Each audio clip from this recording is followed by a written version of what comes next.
dal leen ak jàmm mbokki internet Buzz Total TV mouvement Front pour une révolution anti-impérialiste populaire et panafricaine di FRAPP ñoom ñoo yëgal askan wi ni dañoo fas yéene def ab manifestation pacifique ci week-end bi fii ci Ndakaaru secrétariat exécutif bu mouvement bi moo ko jot a déclaré que manifestation yu ñuy duppee yoon dafa jeex dañ ko amal samedi fukk ak juróom-ñetti fan ci weeru juin bii ñu nekk ci terrain HLM Grand Yoff mu janook stade Léopold Sédar Senghor bu 15h jotee ba 19h ak dimanche fukki fan ak juróom-ñeent ci weeru juin 2023 ci buntu kër kii di Ousmane Sonko ca cité kër góor gi ci Ndakaaru bu 10h jotee ba 14h ay poñu ñaxtu yu bëri lañ jot a lim mën nañ ko tàmbalee ni xeexum ñetteel candidature illégale ak illégitime bu njiitu réew Macky Sall waaye tamit di contre ak lànk yokkuteem mandat kii du njiitu réew mi Macky Sall président mouvement bi ngi sàkku tamit ñëpp ñu bàyyi détenu politique yi waaye ñu bàyyi si ni mu gën a gaawee séquestration yu ñuy def yi kii di Ousmane Sonko waaye nañ bàyyi tam liquidation candidat l'opposition bi comme kii di Ousmane Sonko Khalifa Sall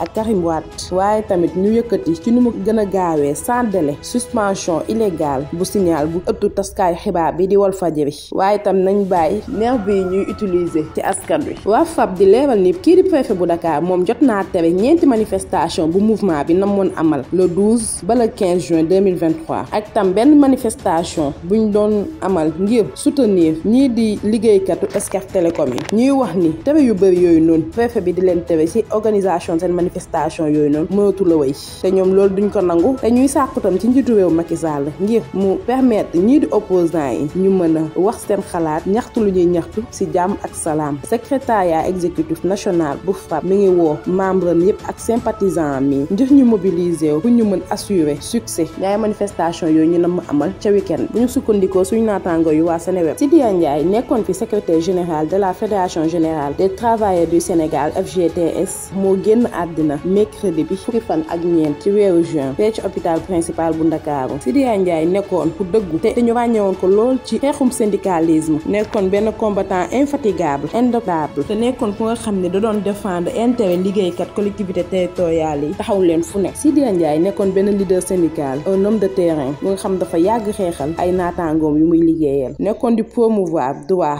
à condition de travail bu ñii di agents municipaux yi ci sama kàddu groupe Buzz Total TV yëpp ñu ngi koy jaal ay mbokkam di ko jaal ay collègues am yu mu doon liggéeyandoo di leen xeexal di ko ñaanal suuf